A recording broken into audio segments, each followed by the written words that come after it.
Yan, ito yung aking brother.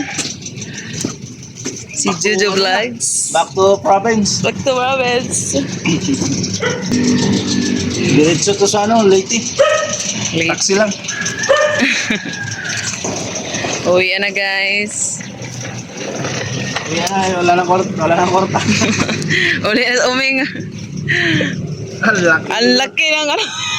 Sa loob din niya. Ang laki, hindi kasi ito. Sa loob. Sa loob yan, sa loob.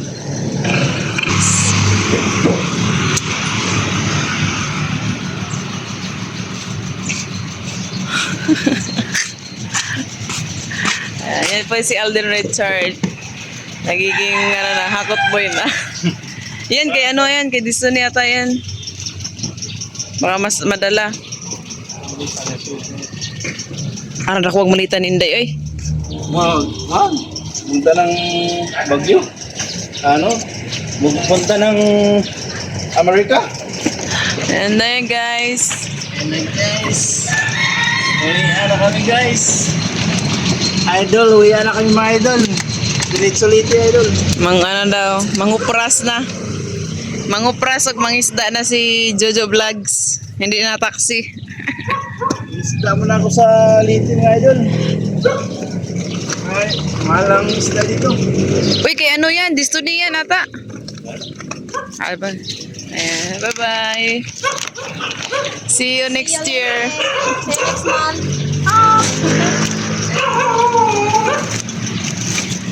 Day, gawin mo na lang jacket yan, Day. Pumot ba?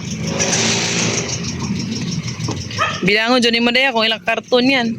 Tandaan mo yung mga karga mo. Oh, ilista mo, Day. Ay, Day, picturean mo, Day, picturean. Pag may ano, bawat baba, kailangan pag dun sa stribo, dyan banda sa'yo, tingnan mo talaga.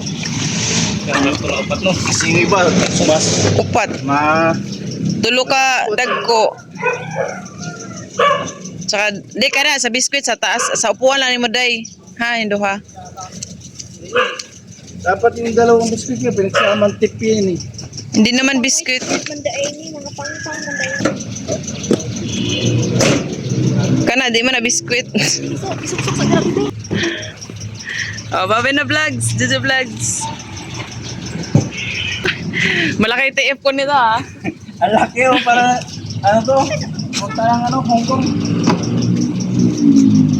Dapat doon sa harap likod ya.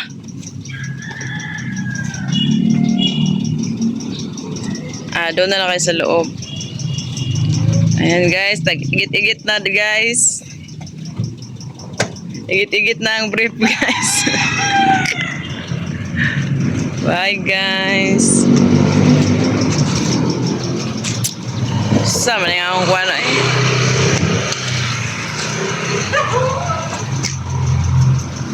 Ipaa mo lang na yun eh. Luag ba yung DLTV, di ba? Okay na guys. Ano masasabi mo guys? Tuwa pag po. Ito na, bag. Tuwag na pa isa na bilhin guys. Hindi, wala na. Wala na. Hindi yan. Bili na nila yung galon. Uwi na.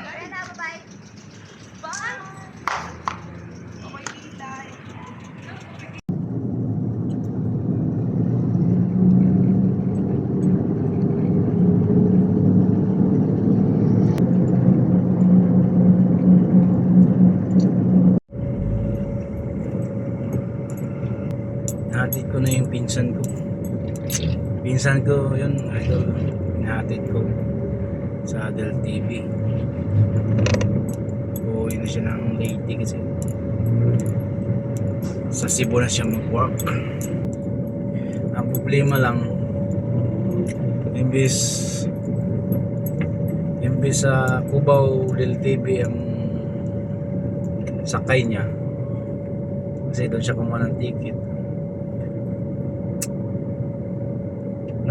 Sa Pasay ko patuloy na ihatid. Sa Pasay del TV, sa may Itza. Kasi akala niya alas 10 yung ano, alis ng bus. Eh hindi niya tinitingnan plus ticket niya. Alas 8 pa lang ang oras doon ni schedule alis yung bus. Tumawag na yung conductor kung saan na daw siya. Nung tumawag na sa pa kami, paakyat pa lang kami ng Katipunan. Wala sabi ng conductor, sa Pasay mo na lang i-diretso yan kasi binaabot yan. Kaya diretso ko na sa Pasay. Napalayo patuloy. Pero okay na. Mas nauna pa kaming dumating kaysa bus. Wala pa yung bus doon. Galing ko po. Medyo marami-rami din ang mga bagis. Siguro mga nasa mga 500 siguro babayaran niya sa baggage. Mga ganun. 500 600. Okay mga idol. Hanggang dito lang muna ang aking video. At maraming salamat sa pagpanood sa aking video.